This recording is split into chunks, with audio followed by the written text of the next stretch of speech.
باللہ من الشیطان الرجیم بسم اللہ الرحمن الرحیم یوم یجمع اللہ الرسل، جس روز اللہ سب رسولوں کو جمع کر کے پوچھے گا کہ تمہیں کیا جواب دیا گیا، یعنی تمہاری قوم نے تم کو کیا جواب دیا تھا جب تم نے ان کو اللہ کی طرف بلایا تھا، بات مانی تھی یا نہیں؟ تو وہ عرض کریں گے کہ ہمیں کچھ علم نہیں۔ ایسا کیوں کہیں گے؟ حالانکہ ان کے سامنے سب کچھ ہوا تھا، ڈر کی وجہ سے، قیامت کے دن کے ہول کی وجہ سے۔ یہ کس کا حال ہوگا؟ پیغمبروں کا۔ سوچیے ہم کہاں ہوں گے؟ کس قدر فکر کی ضرورت ہے؟ حساب دینا کوئی آسان کام نہیں ہے۔ جس سے حساب لیا گیا وہ مارا گیا، وہ پروو کر ہی نہیں سکتا، جسٹیفائی کر ہی نہیں سکتا۔ انسان کسی گناہ کو جسٹیفائی نہیں کر سکتا۔ عام طور پر ہم جب کوئی غلط کام کرنے لگتے ہیں تو کبھی یہ بہانہ کرتے ہیں فلاں اور فلاں کر رہا ہے، کبھی ہم یہ کہتے ہیں کہ مجبوری ہے، کبھی کہتے ہیں کہ آج کے دور میں تو سبھی ایسا کرتے ہیں، لیکن کسی بھی غلط کام کی کوئی جسٹیفیکیشن نہیں۔ اگر اللہ انسان کو کسی بھی غلط چیز پر پکڑ لے اور اس کی شامت لے آئے تو یہ بھی اس کا عدل ہوگا، کیونکہ وہ خالق ہے، وہ مالک ہے، وہ اپنی چیز کے ساتھ جو چاہے کرے، اس کو جہاں سے چاہے سیدھا کرے، جہاں سے کاٹے اس کی مرضی، جہاں سے جوڑے اس کی مرضی، کیونکہ اس کی ملکیت ہے نا سب کچھ۔ جس روز اللہ سب رسولوں کو جمع کر کے پوچھے گا کہ تمہیں کیا جواب دیا گیا، تو وہ عرض کریں گے کہ ہمیں کچھ علم نہیں، آپ ہی تمام پوشیدہ حقیقتوں کو جانتے ہیں۔ پھر تصور کرو اس موقع کا جب اللہ فرمائے گا کہ اے مریم کے بیٹے عیسیٰ، یاد کرو میری اس نعمت کو جو میں نے تجھے اور تیری ماں کو عطا کی تھی، میں نے روح پاک سے تیری مدد کی، تو گہوارے میں بھی لوگوں سے بات کرتا تھا، یعنی جب بچہ سا تھا، اور بڑی عمر کو پہنچ کر بھی میں نے تجھ کو کتاب اور حکمت اور تورات اور انجیل کی تعلیم دی۔ کتنا کچھ علم اور حکمت عطا کیا گیا ان کو۔ تو میرے حکم سے مٹی کا پتلا پرندے کی شکل کا بناتا اور اس میں پھونکتا تھا اور وہ میرے حکم سے پرندہ بن جاتا تھا۔ تو مادرزاد اندھے اور کوڑی کو میرے حکم سے اچھا کرتا تھا، تو مردوں کو میرے حکم سے نکالتا تھا۔ پھر جب تو بنی اسرائیل کے پاس سری نشانیاں لے کر پہنچا اور جو لوگ ان میں سے منکر حق تھے انہوں نے کہا کہ یہ نشانیاں جادوگری کے سوا اور کچھ نہیں ہیں، تو میں نے ہی تجھے ان سے بچایا۔ اور جب میں نے حواریوں کو اشارہ کیا کہ مجھ پر اور میرے رسولوں پر ایمان لاؤ، تب انہوں نے کہا کہ ہم ایمان لائے اور گواہ رہو کہ ہم مسلم ہیں۔ واشہد باننا مسلمون۔ آپ دیکھیے کہ مختلف پاروں میں مسلمون کا لفظ بار بار استعمال ہو رہا ہے، کیونکہ اللہ تعالیٰ کو اپنے بندوں سے اسلام چاہیے، فرما برداری چاہیے، اور ہمارا نام بھی مسلمان ہی ہو۔ حواریوں کے سلسلے میں یہ واقعہ بھی یاد رہے کہ جب حواریوں نے کہا کہ اے عیسیٰ ابن مریم، کیا آپ کا رب ہم پر آسمان سے کھانے کا ایک خوان اتار سکتا ہے؟ تو عیسیٰ نے کہا اللہ سے ڈرو اگر تم مومن ہو۔ انہوں نے کہا ہم بس یہ چاہتے ہیں کہ اس خوان سے کھانا کھائیں اور ہمارے دل مطمئن ہو، یعنی ہمیں کوئی نشانی مل جائے، جیسے ابراہیم علیہ السلام نے نشانی مانگی تھی، اور ہمیں معلوم ہو جائے کہ آپ نے جو کچھ ہم سے کہا ہے وہ سچ ہے اور ہم اس پر گواہ ہوں۔ اس پر عیسیٰ ابن مریم نے دعا کی، خدایا ہمارے رب، ہم پر آسمان سے خوان نازل کر جو ہمارے لیے اور ہمارے اگلے پچھلوں کے لیے خوشی کا موقع قرار پائے، اور تیری طرف سے ایک نشانی ہو، ہم کو رزق دے اور تو بہترین رازق ہے۔ اللہ نے جواب دیا، میں اس کو تم پر نازل کرنے والا ہوں، مگر اس کے بعد جو تم میں سے کفر کرے گا اسے میں ایسی سزا دوں گا جو دنیا میں کسی کو نہ دی ہوگی۔ تو بات یہ ہے کہ جہاں نعمتیں زیادہ ہوتی ہیں، جہاں ہدایت کے مواقع زیادہ ہوتے ہیں، وہاں پکڑ بھی زیادہ ہوتی ہے، چھوٹی غلطیاں بھی بڑی بن جاتی ہیں۔ غرض جب یہ احسانات یاد دلا کر اللہ فرمائے گا کہ اے عیسیٰ ابن مریم، کیا تو نے لوگوں سے کہا تھا کہ خدا کے سوا مجھے اور میری ماں کو بھی خدا بنا لو؟ تو وہ جواب میں عرض کرے گا، سبحان اللہ، میرا یہ کام نہ تھا کہ میں وہ بات کہتا جس کے کہنے کا مجھے حق نہ تھا۔ اگر میں نے ایسی بات کہی ہوتی تو آپ کو ضرور علم ہوتا۔ آپ جانتے ہیں جو کچھ میرے دل میں ہے اور میں نہیں جانتا جو کچھ آپ کے دل میں ہے۔ یہ ہے فرق بندے اور خدا میں۔ تو عیسیٰ علیہ السلام خدا یا خدا کے بیٹے کیسے ہو سکتے ہیں جبکہ وہ خود اپنی زبان سے اقرار کر رہے ہیں کہ یا رب جو تو جانتا ہے وہ میں نہیں جانتا۔ آپ تو ساری پوشیدہ حقیقتوں کے جاننے والے ہیں۔ میں نے ان سے اس کے سوا کچھ نہیں کہا جس کا آپ نے حکم دیا تھا۔ یعنی عیسیٰ علیہ السلام اپنی قوم کو کیا حکم دے کر گئے تھے، کیا سبق اور کیا پیغام دے کر گئے تھے؟ توحید کا پیغام۔ میں نے ان کو کیا کہا تھا، اس کے سوا کچھ نہیں، کہ جس کا آپ نے حکم دیا کہ اللہ کی بندگی کرو جو میرا رب بھی ہے اور تمہارا رب بھی، ان اعبدوا اللہ ربی و ربکم، میں اسی وقت تک ان کا نگران تھا جب تک کہ میں ان کے درمیان تھا، جب آپ نے مجھے واپس بلا لیا، فلما توفیتنی، تو آپ ان پر نگران تھے، اور آپ تو ساری ہی چیزوں پر نگران ہیں، اب اگر آپ انہیں سزا دیں تو وہ آپ کے بندے ہیں، اور اگر معاف کر دیں تو آپ غالب اور دانا ہیں۔ تب اللہ فرمائے گا یہ وہ دن ہے جس میں سچوں کو ان کی سچائی نفع دیتی ہے۔ قیامت کے دن انسان کو کیا چیز فائدہ دے گی؟ سچائی۔ دنیا میں انسان اپنے ساتھ بھی جھوٹ بولتا ہے اور دوسروں کے ساتھ بھی۔ خود کے ساتھ کیا جھوٹ بولتا ہے کہ اپنے غلط کاموں کو سچ بتاتا ہے، خود فریبی کا شکار رہتا ہے، اپنی غلط حرکتوں کو جسٹیفائی کرتا ہے، اور کیا سمجھتا ہے؟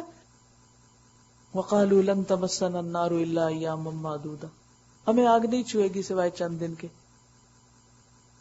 آخرت کے بارے میں، جنت کے بارے میں خود ساختہ خیالات کا قائل ہوتا ہے، اور اسی طرح دوسروں کے ساتھ بھی جھوٹ بولتا ہے، ان کو خوش رکھنے کے لیے انہیں دھوکہ دیتا ہے، حقائق کو الٹ پلٹ کر کے بتاتا ہے۔ بعض اوقات کیا ہوتا ہے جب کوئی غلط کام ہو جاتا ہے ہم کہتے ہیں اماں کو نہیں بتانا، وہ خفا ہو جائیں گی، شامت آ جائے گی۔ اب اماں کو خوش کرنے کے لیے کیا کرتے ہیں؟ ہم غلط بیانی کرتے ہیں، حقیقت کو چھپا جاتے ہیں۔ لیکن ہوتا کیا ہے اس کا نقصان کہ بہت سی باتیں چاہے غلط بھی ہو جائیں، وہ اس کو پتا ہونی چاہیے جو آپ کی اصلاح کر سکے اور آپ کو غلطی سے روک سکے۔ تو عموماً جب بھی کوئی کام خراب ہوتا ہے تو لوگ اس کو کیا کرتے ہیں؟ چھپا جاتے، بتاتے نہیں، شیئر نہیں کرتے۔ پھر یعنی جس سے متعلق وہ ہوتا ہے، جس کو بتانا چاہیے نہیں کہ گناہ کا ڈھنڈورا انسان پیٹنے لگے کہ مجھ سے غلطی ہو گئی ہے، اس کو تو چھپانا ہی چاہیے اور توبہ کرنی چاہیے اور باز آنا چاہیے۔ لیکن عموماً جب کوئی ایسی کیفیت پیدا ہو جائے تو صاحب معاملہ کو وہ بات بتا دینی چاہیے، لیکن انسان کیوں نہیں بتاتا؟ وہ پریشان ہوگا، اس کا دل خفا ہوگا، ایسا ہوگا ویسا ہوگا۔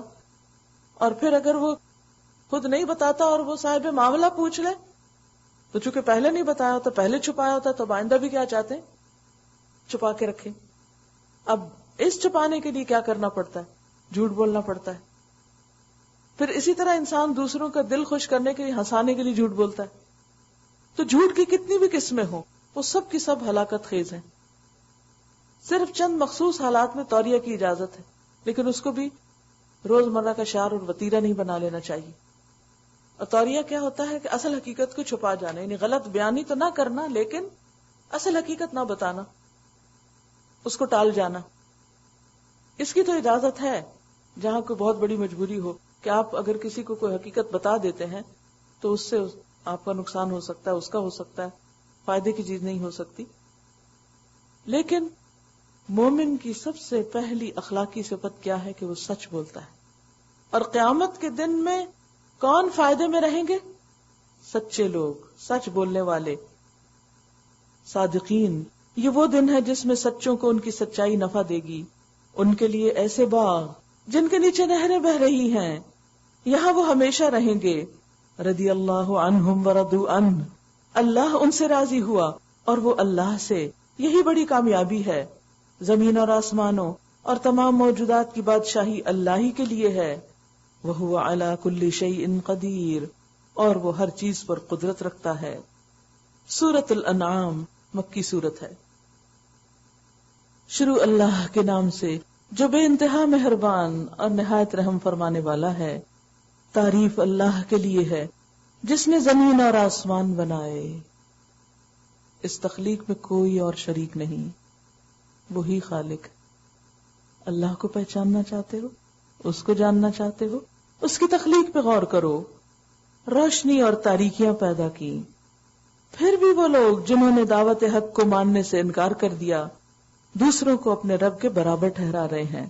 انہوں نے ایسا کوئی کام ہی نہیں کیا، ان کا کوئی کارنامہ ہی نہیں، لیکن وہ اللہ کی صفات میں شریک ہو گئے۔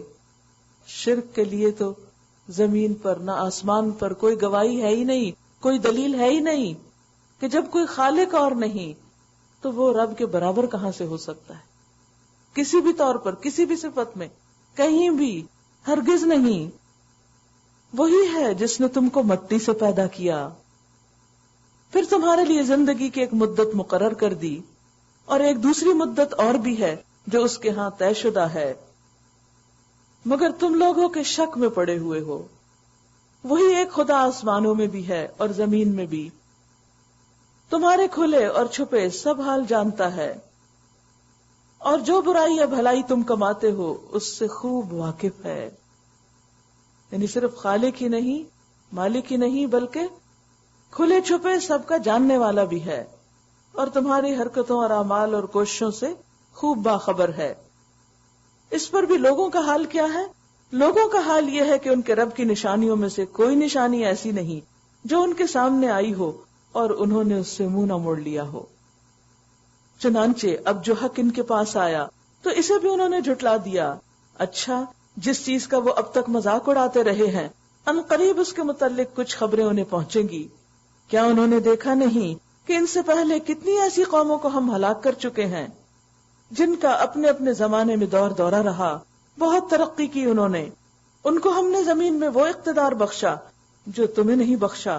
ان پر ہم نے آسمان سے خوب بارشیں برسائیں اور ان کے نیچے نہریں بہا دیں، مگر جب انہوں نے کفران نعمت کیا تو آخر کار ہم نے ان کے گناہوں کی پاداش میں انہیں تباہ کر دیا اور ان کی جگہ دوسری قوموں کو اٹھایا.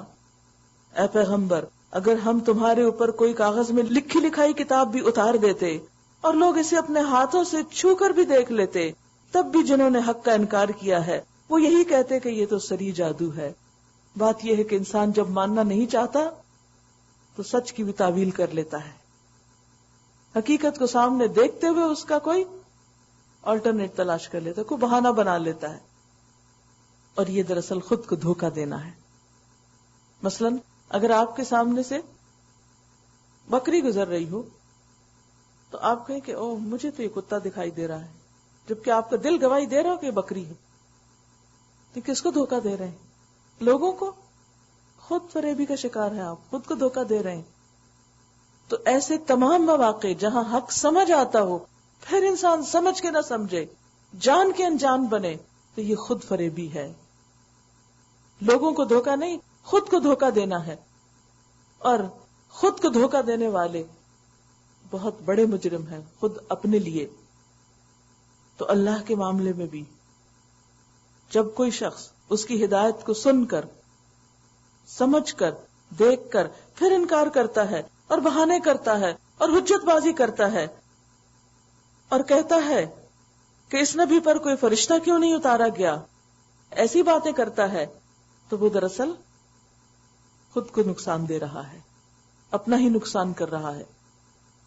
اللہ تعالیٰ فرماتے ہیں اگر کہیں ہم نے فرشتہ اتار دیا ہوتا تو اب تک کبھی کا فیصلہ ہو چکا ہوتا، پھر انہیں کوئی مہلت نہ دی جاتی، اور اگر ہم فرشتے کو اتارتے تب بھی اسے انسانی شکل ہی میں اتارتے، اور اس طرح انہیں اسی شبہ میں مبتلا کر دیتے جس میں اب یہ مبتلا ہیں. تو جو حل یہ تجویز کر رہے ہیں وہ حل ہے نہیں. اللہ کو پہلے سے پتا تھا کہ حق کو کس طرح پیش کرنا چاہیے. نہ ماننے والے کوئی نہ کوئی بہانہ ڈھونڈے ہی رہیں گے. آپ سے پہلے بھی بہت سے رسولوں کا مذاق اڑایا جا چکا ہے، مگر ان مذاق اڑانے والوں پر آخر کار وہی حقیقت مسلط ہو کر رہی جس کا وہ مذاق اڑاتے تھے. یعنی جس چیز کو وہ دور سمجھتے، جس عذاب کا وہ مذاق اڑاتے، وہ ان پہ بھی آ گیا. ان سے کہو ذرا زمین میں چل پھر کر دیکھو جھٹلانے والوں کا انجام کیا ہوا. پچھلی قوموں کے حالات پڑھ کے دیکھو، تاریخ کو پڑھو، جغرافیہ کو پڑھو، مگر کس نیت سے، کس نگاہ سے؟ عبرت کی نگاہ سے. اس میں صرف یہ نہ دیکھتے رہو کہ کس علاقے کی زمین کیسی ہے، یہ بھی دیکھو وہاں کون کون بسا تھا اور پھر ان کا انجام کیا ہوا. اور صرف یہیں تک ہی کافی نہیں کہ ان کا انجام کیا ہوا، یہ تو بہت سے لوگ پڑھتے رہتے ہیں، بہت سی ایسی تہذیبوں اور تاریخوں کو مطالعہ کرتے رہتے ہیں، ایسی شخصیتوں کو اجاگر کرتے رہتے ہیں. آئے دن نت نئے آثار قدیمہ سامنے آتے ہیں اور بڑی بڑی ریسرچ سامنے آتی ہیں، لیکن یہیں پر آ کر علم ختم ہو جاتا ہے اور کوئی یہ نہیں بتاتا کہ ان پر یہ سب کچھ کیوں بیتا، کیوں گزرا، ان کا یہ انجام کیوں ہوا، کوئی قوم کیوں تباہ ہوئی. کبھی تو لوگ اس کو آسمانی آفت بتاتے ہیں اور کبھی زمینی اور قدرتی حادثات بتاتے ہیں، نیچرل ڈیزاسٹرز. یہ نہیں سوچتے کہ وجہ کیا ہے، ایسا ہو کیوں رہا ہے، کہاں کمی ہے. یہ سب کچھ تو انسان کو ہلانے کے لیے آتا ہے اور دوسروں کے لیے نگاہ عبرت بنا دی جاتی ہے، لیکن لوگ عام طور پر اس طرح سوچتے نہیں، اور اگر کوئی سوچے تو اس پر تنقید کی جاتی، اس کو غلط بتایا جاتا ہے۔ ان سے پوچھو آسمانوں اور زمین میں جو کچھ ہے وہ کس کا ہے؟ یہ ستارے کس کے ہیں؟ یہ سورج کس کا ہے؟ یہ دریا کس کے؟ یہ پہاڑ کس کے ہیں؟ یہ اور سیارے کس کے ہیں؟ ان کا مالک کون ہے؟ تم تو اپنے کسی ایک گھر کے مالک ہو نا، جو تم نے خریدا اور ابھی تک پوری قسطیں بھی نہیں دے پائے، پورے مالک نہیں ہو، نہ دی اس کی قسطیں تو ڈس اون کر دیے جاؤ گے، دیوالیہ نکل آئے گا۔ تو دوسری طرف اتنی بڑی کائنات، زمین تو اس کے مقابلے میں کچھ بھی نہیں، جس کے ایک حصے میں تمہارا چھوٹا سا ٹھکانہ ہے، جو وہ بھی پورا اپنا نہیں، اور وہ بھی اگر پورا بھی اپنا ہے تو ہمیشہ کے لیے نہیں، اس کو بھی چھوڑ کے جانا ہے۔ تو اب مثلاً آپ دیکھیے پلوٹو ہے، وینس ہے، وہ کس کی ملکیت ہے؟ کیوں نہیں سوچتے لوگ؟ زمین کی تو ٹیریٹریز لوگوں نے اپنے اپنے حصے میں کر رکھی ہیں، یہ اس ملک میں آتا ہے، یہ اس میں آتا ہے، یہ اس کی زمین ہے، یہ اس کی سرحد ہے، یہ اس کی باؤنڈریز ہیں، ہر ایک نے حصے بانٹ رکھے، حتیٰ کہ گلیشیئرز بھی بانٹ رکھے ہیں، اور نارتھ اور ساؤتھ پول کو بھی بانٹ رکھا ہے کہ کون سا کس کے حصے کا ہے۔ فلائی زون بھی انہوں نے اپنے اپنے اب مقرر کر لیے۔ تو یہ بتاؤ کہ چاند کے مختلف حصے کس کے ہیں اور مختلف پلانٹ کس کے ہیں، اس پہ کس کا نام لکھا ہوا، کہاں رجسٹری کرا رکھی ہے تم نے؟ ان سب چیزوں کا مالک اللہ ہے۔ یہ سارے سٹارز اور سپر سٹارز اور نووا سٹار اور اس سے آگے کی چیزیں جو تمہیں نظر نہیں آتی، جو بلیک ہول تم سب کو چکرا دیتا ہے، یہ سب کس کا ہے؟ اللہ کا ہے۔ تمہیں سمجھ کیوں نہیں آتا؟ قل اللہ، کہو سب کچھ اللہ ہی کا ہے۔ اس نے رحم و کرم کا شیوا اپنے اوپر لازم کر لیا، اسی لیے وہ نافرمانی اور سرکشیوں پر تمہیں جلدی سے نہیں پکڑ لیتا۔ قیامت کے روز وہ تم سب کو ضرور جمع کرے گا، کہیں نہیں بھاگ سکتے، کہیں نہیں جا سکتے۔ یہ بالکل ایک غیر مشتبہ حقیقت ہے، مگر جن لوگوں نے اپنے آپ کو خود تباہی کے خطرے میں مبتلا کر لیا ہے وہ اسے نہیں مانتے۔ رات کے اندھیرے اور دن کے اجالے میں جو کچھ ٹھہرا ہوا ہے سب اللہ کا ہے۔ یہ رات کے اندھیرے کی بات کیوں ہوئی؟ اس لیے کہ جب انسان سو جاتا ہے نا، کبھی آپ رات کو نکلیں یا اپنی کھڑکی سے جھانک کے باہر دیکھیں تو لوگ اپنے گھروں میں پڑے سو رہے ہوتے ہیں، جو کچھ ان کی ملکیت میں ہوتا ہے نا وہ ان کے ہاتھ میں نہیں ہوتا، اس سے بالکل غافل بے خبر ہوتے ہیں، اس کا بھی اصل مالک اللہ ہی ہوتا ہے۔ اس وقت کسی نے اپنے پراپرٹی کے کاغذ اور اپنے گھر کی کنجیاں اپنے ہاتھ میں نہیں لے رکھی ہوتی، اگر کوئی لے کے بھی سوئے تو ہاتھ سوتے ہی مٹھی کھل جاتی ہے۔ تو یہ سب کچھ کس کا ہے؟ ہر روز رات کو تم تجربہ کرتے ہو کہ خالی ہاتھ سوتے ہو، ملینئر بلینئر بھی ہو تو خالی ہاتھ سوتے ہو، اور اگر اس حالت میں اللہ تمہاری روح واپس نہ لوٹائے تو خالی ہاتھ دنیا سے جاؤ گے۔ للہ میراث السماوات والارض، سب کچھ اسی کا ہے، اور وہ سب کچھ سنتا اور جانتا ہے۔ کہو اللہ کو چھوڑ کر کیا میں کسی اور کو اپنا سرپرست بنا لوں؟ اس خدا کو چھوڑ کر جو زمین و آسمان کا خالق ہے، جو اتنا بڑا ہے اور جو روزی دیتا ہے اور روزی لیتا نہیں ہے۔ اس کے نام پر بھی جو کچھ ہم صدقہ خیرات کرتے ہیں وہ اس کے پاس تھوڑی جاتا ہے۔ لن ینال اللہ لحومها ولا دماؤها، اللہ کو تمہارے قربانی کے جانوروں کے نہ خون پہنچتے ہیں نہ گوشت پہنچتے ہیں، ولکن ینالہ التقوی منکم، اس کو تو تمہارا تقوی پہنچتا ہے، وہ تو تمہارے دل دیکھتا ہے۔ یہ قربانیاں اس کے نام پہ کر کے کھا خود ہی لیتے ہو، اس کو تو کچھ فائدہ نہیں، وہ روزی دیتا، اس نے یہ سب کچھ تمہارے لیے پیدا کیا، تم فائدہ اٹھاؤ، اور وہ تم سے بدلے میں کچھ نہیں لیتا۔ اس نے اگر کچھ عبادت کا حکم دیا بھی، نماز کا دیا یا روزے کا دیا یا صدقہ خیرات کرنے کا یا قربانی کا، تو تمہارے اپنے ہی بھلے کے لیے دیا۔ یا ایھا الناس اعبدوا ربکم الذی خلقکم والذین من قبلکم لعلکم تتقون۔ یہ عبادت کا حکم کس لیے؟ تاکہ ہمارے اندر تقوی پیدا ہو، ہمارے دلوں کی اصلاح ہو، ہم سیدھے راستے پہ چلیں، ہم اپنا نقصان نہ کریں، کیونکہ دل ہی تو کنٹرولنگ پاور ہے ہمارے جسم کے لیے، اور اگر دل بگڑا ہوا تو ہر چیز بگڑ جائے گی۔ تو اللہ نے عبادتیں فرض کر کے ہمارے دل کی اصلاح کا بندوبست کیا تاکہ ہم صحیح انسان بن سکیں اور دنیا میں صحیح طور پر زندہ رہ سکیں اور انسانوں کے ساتھ بھی صحیح معاملہ کریں اور اپنے رب کے بھی حقوق ادا کریں۔ کہو مجھے تو یہی حکم دیا گیا ہے کہ سب سے پہلے میں اس کے آگے سر تسلیم خم کر دوں، اور تاکید کی گئی ہے کہ کوئی شرک کرتا ہے تو کرے، تو بہرحال مشرکوں میں شامل نہ ہو، وَلَا تَكُونَنَّ مِنَ الْمُشْرِكِينَ، ساری دنیا بھی غلط کام کرے، تمہیں نہیں کرنا، کیونکہ تم نے اپنے رب کو پہچان لیا، اس کو پا لیا۔ کہو اگر میں اپنے رب کی نافرمانی کروں، کس سے کہا جا رہا ہے؟ نبی صلی اللہ علیہ وسلم سے، کہ آپ کہہ دیجئے، ان کو بتا دیجئے کہ اگر میں بھی اپنے رب کی نافرمانی کروں تو ڈرتا ہوں کہ ایک بڑے خوفناک دن مجھے سزا بھگتنی پڑے گی۔ اللہ کی نافرمانی گناہ کوئی معمولی چیز نہیں ہے، بہت بڑا جرم ہے۔ یہ نہ دیکھا کرو کہ گناہ چھوٹا ہے، یہ دیکھا کرو کہ وہ کتنا بڑا ہے جس کی حکم عدولی ہو رہی ہے۔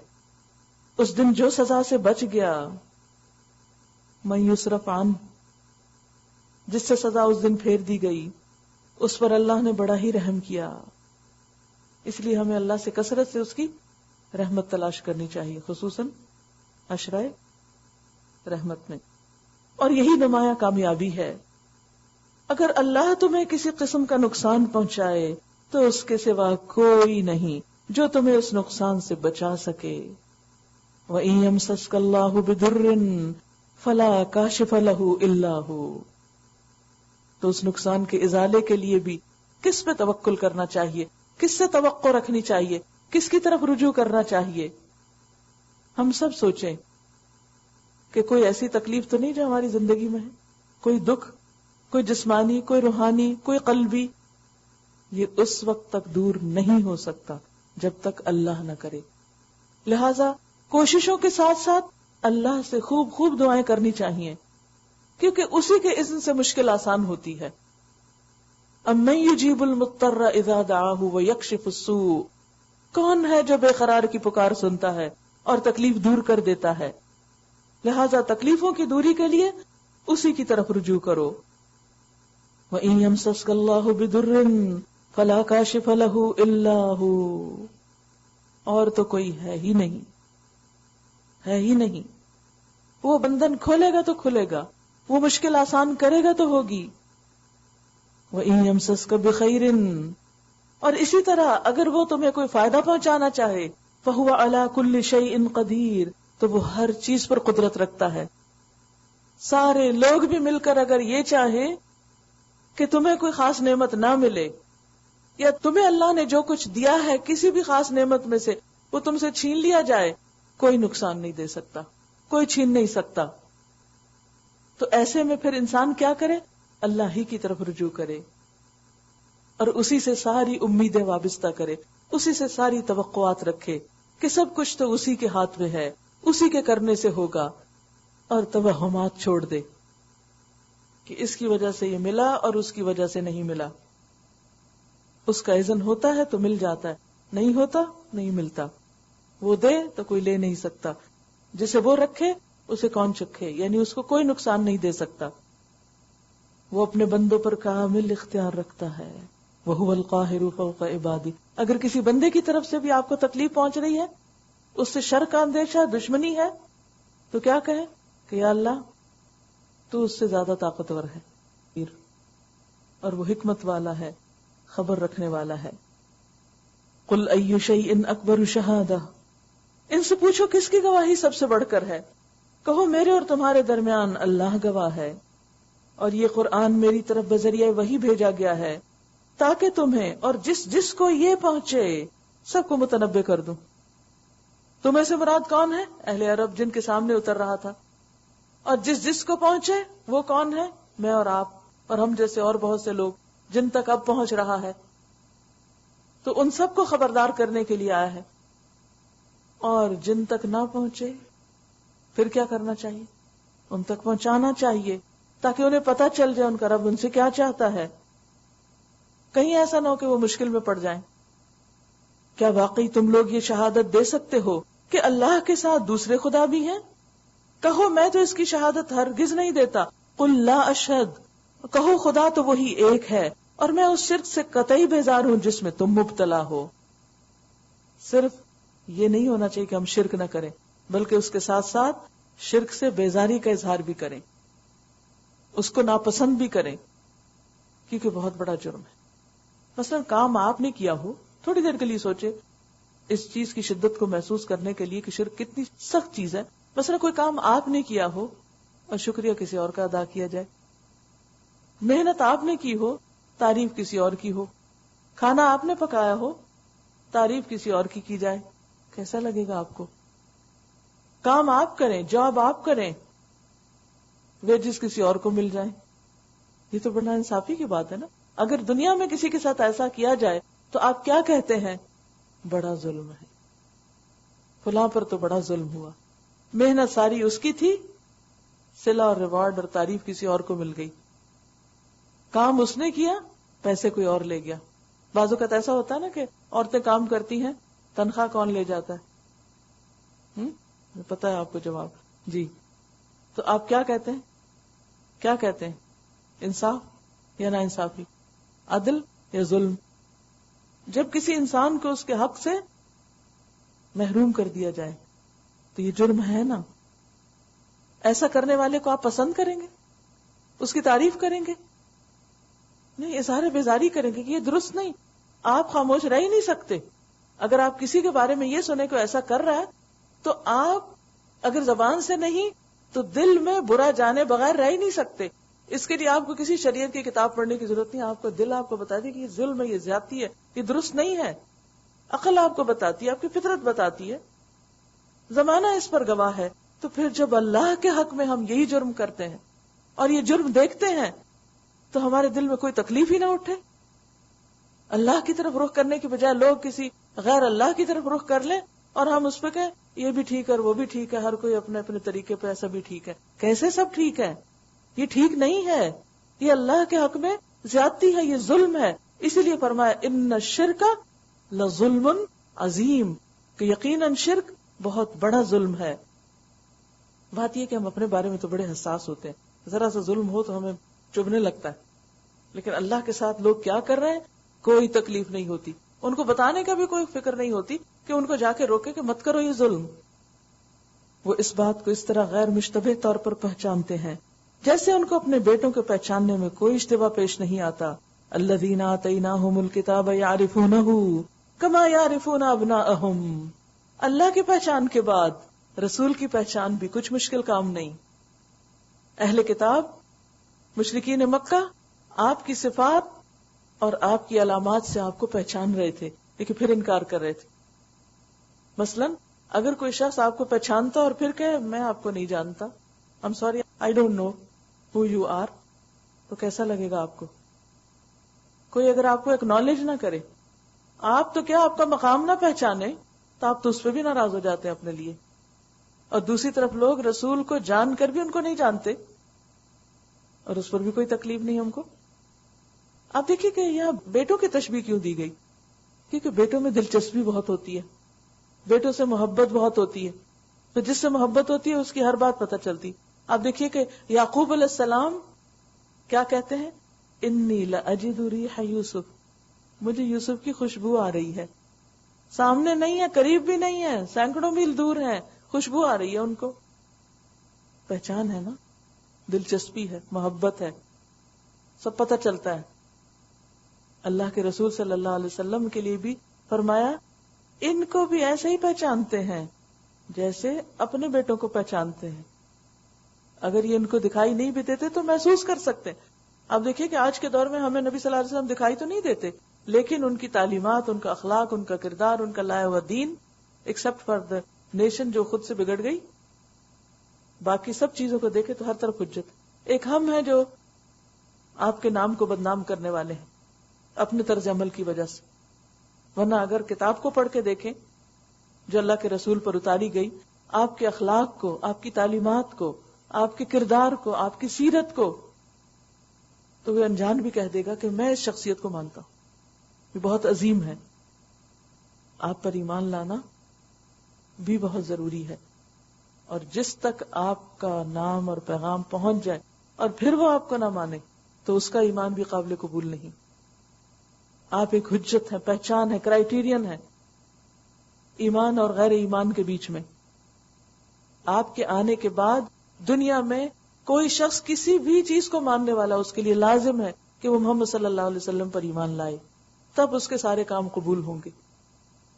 اللہ تک پہنچنے کا وہ راستہ ہے. ان کنتم تحبون اللہ فاتبعونی یحببکم اللہ ویغفر لکم ذنوبکم. مگر جنہوں نے اپنے آپ کو خود خسارے میں ڈال دیا وہ اسے نہیں مانتے، اور اس شخص سے بڑھ کر کون ظالم ہوگا جو اللہ پر جھوٹا بہتان لگائے یا اللہ کی نشانیوں کو جھٹلائے. یقیناً ایسے ظالم کبھی فلاح نہیں پا سکتے. جو حق کو جانے پہچانے اور پھر نہ مانے وہ ظالم ہیں. لا یفلح الظالمون، اور ظالم کامیاب نہ ہوں گے. جس روز ہم ان سب کو اکٹھا کریں گے اور مشرکوں سے پوچھیں گے کہ اب وہ تمہارے ٹھہرائے ہوئے شریک کہاں ہیں جن کو تم اپنا خدا سمجھتے تھے خدا کو چھوڑ کر، تو وہ اس کے سوا کوئی فتنہ نہ اٹھا سکیں گے کہ یہ جھوٹا بیان دے کہ اے ہمارے آقا تیری قسم ہم ہرگز مشرک نہ تھے. وہاں جا کے جھوٹ بولیں گے. دیکھو اس وقت یہ کس طرح اپنے اوپر آپ جھوٹ گھڑیں گے، اور وہاں ان کے سارے بناوٹی معبود گم ہو جائیں گے. ان میں سے بعض لوگ ایسے ہیں جو کان لگا کے تمہاری بات سنتے ہیں، مگر حال یہ ہے کہ ہم نے ان کے دلوں پر پردے ڈال رکھے ہیں.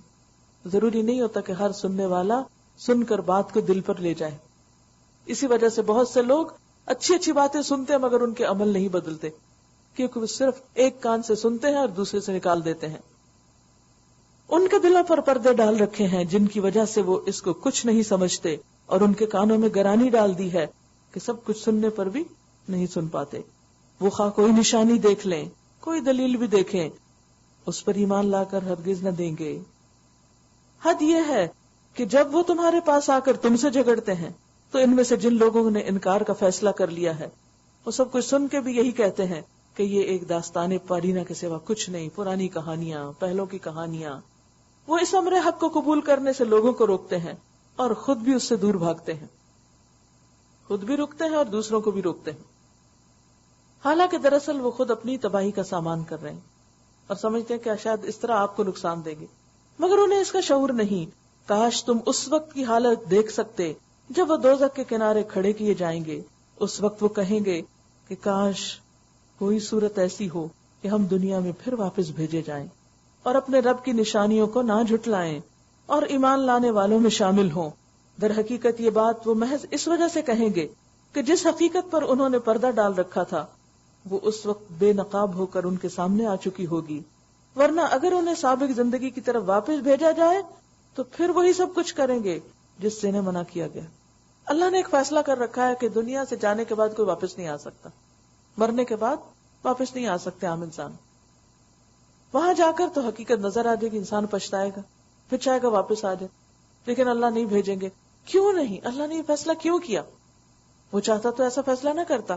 اس کی وجہ یہ ہے کہ اللہ تعالیٰ فرماتے ہیں کہ جنہوں نے نہیں نہ کچھ کرنا ہوتا وہ بڑی بڑی نشانیاں دیکھ کے بھی عبرت کی نگاہیں نہ رکھنے کی وجہ سے بڑی بڑی باتیں دیکھ کے بھی مانتے نہیں ہیں. وہ اپنی روش سے ڈگر سے باز نہیں آتے، وہ پھر بھول جاتے ہیں، پھر وہی کچھ کرنے لگتے ہیں جو وہ کرنا چاہتے ہیں. تو اصل بات یہ نا کہ ہمارے اپنے اندر کی بات ہے کہ ہمیں دلچسپی کس چیز سے ہے، کیا کرنا چاہتے ہیں ہم. اور حقیقت یہ کہ جو ہم کرنا چاہتے ہیں وہ ہم ہر قیمت پہ کر لیتے ہیں، اور جو نہیں کرنا چاہتے اس کے لیے ہمیں کوئی لاکھ سمجھائے ہمیں بات ہی نہیں سمجھ آتی. تو آج جو چیزیں انہیں حق کو قبول کرنے سے روک رہی ہیں، کل اگر واپس بھیجے جائیں تو ان کی وہ پرانی نفسیات پھر بیچ میں آ جائے گی، پھر وہ وہی کچھ کریں گے. اس لیے دوبارہ بھیجنے کا فائدہ نہیں. کتنی بار ایسا ہوتا ہے کہ ہمیں زندگی میں کوئی جھٹکا لگتا ہے، کوئی مصیبت آتی ہے، کوئی تکلیف پہنچتی ہے. یہ سب کس لیے ہوتا ہے؟ اللہ تعالیٰ ہلاوا دے کے، جھٹکا دے کے ہماری آنکھیں کھولنا چاہتے ہیں کہ آنکھوں کے پردے پھاڑو اور دیکھو حقیقت کو، اصل کو، سچائی کو. لیکن ہم تھوڑا سا دیکھتے پھر بند کر لیتے، پھر پورا نیند سو جاتے ہیں. کتنے ہی مرنے والوں کو اپنی آنکھوں کے سامنے دیکھتے ہیں، کتنے جنازے اٹھتے ہوئے دیکھتے ہیں، کتنے گھر برباد ہوتے ہوئے دیکھتے ہیں، کتنے لوگوں کو مصیبتوں کا شکار ہوتے ہوئے دیکھتے ہیں. لیکن ہم کیا کہتے ہیں؟ یہ تو ان کے لیے، ہمارے لیے تھوڑی ہے. سبق نہیں لیتے، وہی کچھ کرتے ہیں جو وہ کر رہے تھے، جس کی وجہ سے وہ برباد ہوئے. آنے والی جنریشن اور نسل وہی کچھ کرنا شروع کر دیتی. اسی لیے اللہ سبحانہ و تعالیٰ قرآن مجید میں بہت سی قوموں کا ذکر کر کے فرماتے ہیں کہ ایک کے بعد ایک جب وہی کرتی رہی جو پہلوں نے کیا تو اسی طرح وہ سب تباہ بھی ہوتے رہے. وہ تو ہیں ہی جھوٹے، اس لیے اپنے خواہش کے اظہار میں بھی جھوٹ سے ہی کام لیں گے. آج یہ لوگ کہتے ہیں کہ زندگی جو کچھ بھی ہے بس یہی دنیا کی زندگی ہے.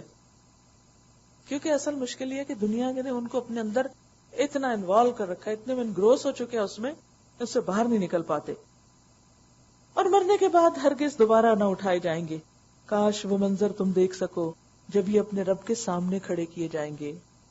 اس وقت ان کا رب ان سے پوچھے گا، کیا یہ حقیقت نہیں جس کی تمہیں دنیا میں خبر دی گئی تھی؟ کیا وہ سچ نہیں ہو گیا؟ یہ کہیں گے ہاں ہمارے رب، یہ حقیقت ہے۔ وہ فرمائے گا اچھا تو اب اپنے انکار حقیقت کی پاداش میں عذاب کا مزہ چکھو۔ قد خسر الذین کذبوا بلقاء اللہ، نقصان میں پڑ گئے وہ لوگ جنہوں نے اللہ سے اپنی ملاقات کی اطلاع کو جھوٹ قرار دیا۔ جب اچانک وہ گھڑی آ جائے گی تو یہی لوگ کہیں گے افسوس، ہم سے اس معاملے میں کیسی کوتاہی ہوئی، اور ان کا حال یہ ہوگا کہ اپنی پیٹھوں پر اپنے گناہوں کا بوجھ لادے ہوئے ہوں گے۔ دیکھو کیسا برا بوجھ ہے جو یہ اٹھا رہے ہیں۔ وَمَا الْحَيَاةُ الدُّنْيَا إِلَّا لَعِبٌ وَلَهْوٌ، یہ ہے دنیا کی حقیقت۔ دنیا کی زندگی تو ایک کھیل و تماشا ہے، روز ایک نیا کھیل دیکھتے ہیں، ایک نیا حادثہ سنتے ہیں، ایک نئی مصیبت کی خبر سنتے ہیں، ایک نئی پریشانی سنتے ہیں۔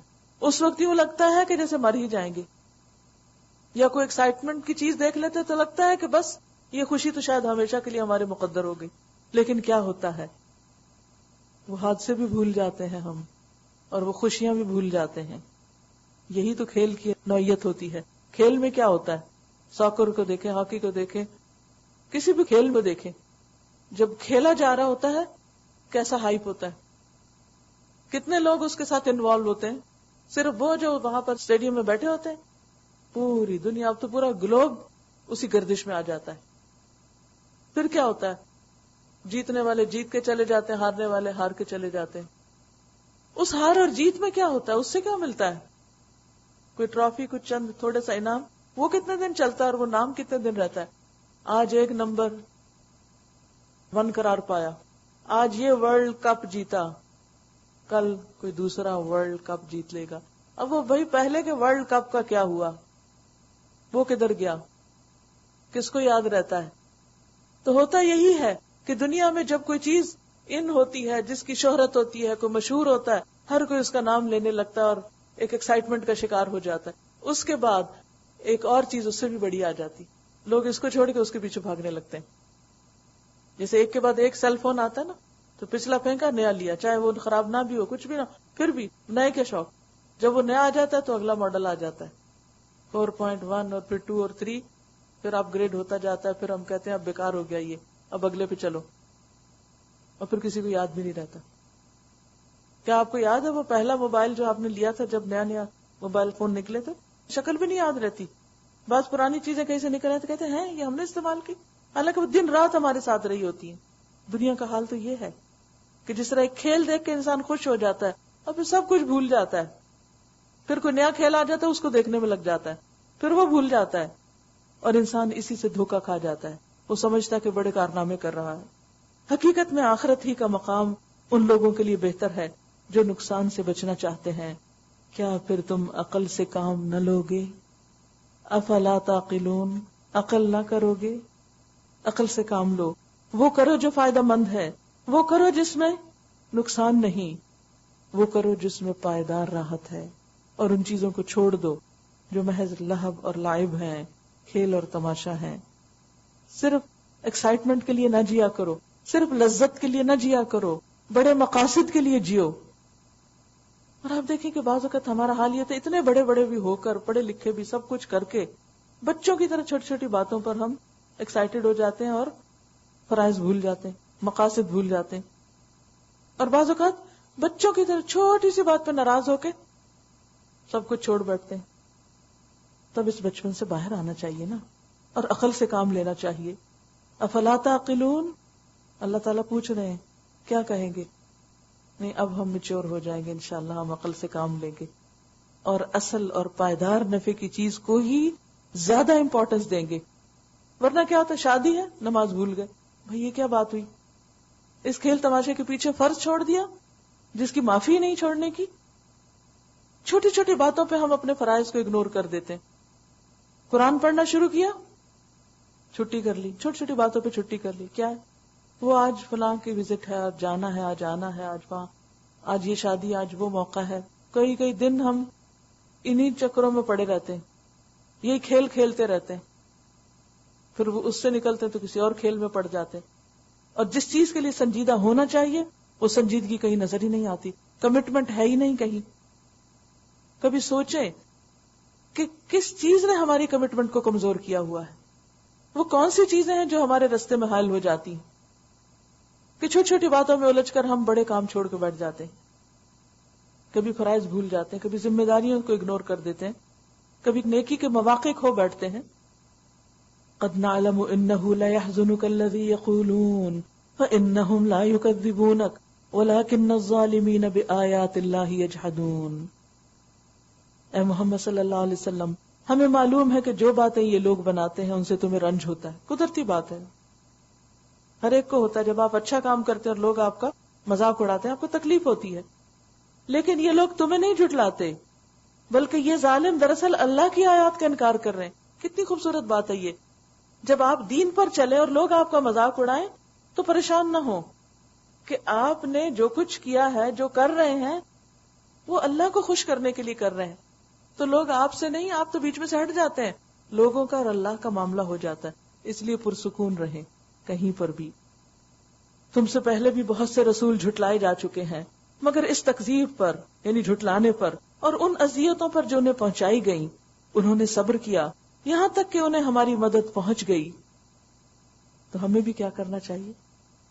نیکی کے راستے میں اگر مشکل آئے تو صبر کریں. اللہ کی باتوں کو بدلنے کی طاقت کسی میں نہیں ہے، اور پچھلے رسولوں کے ساتھ جو کچھ پیش آیا اس کی خبریں تمہیں پہنچ ہی چکی ہیں. تاہم اگر ان لوگوں کی بے رخی تم سے برداشت نہیں ہوتی تو اگر تم میں کچھ زور ہے تو زمین میں کوئی سرنگ ڈھونڈ لو، کسی ٹنل میں چلے جاؤ یا آسمان میں سیڑھی لگاؤ اور ان کے پاس کوئی نشانی لانے کی کوشش کرو کہ جس سے یہ راضی ہو جائیں. اگر اللہ چاہتا تو ان سب کو ہدایت پہ جمع کر سکتا تھا، معجزے دکھا کے زور زبردستی ان کو مسلمان بنایا جا سکتا تھا. فلا تکونن من الجاہلین، لہذا تم نادان مت بنو، ان کی باتوں میں نہ آؤ، اپنا کام کیے چلے جاؤ.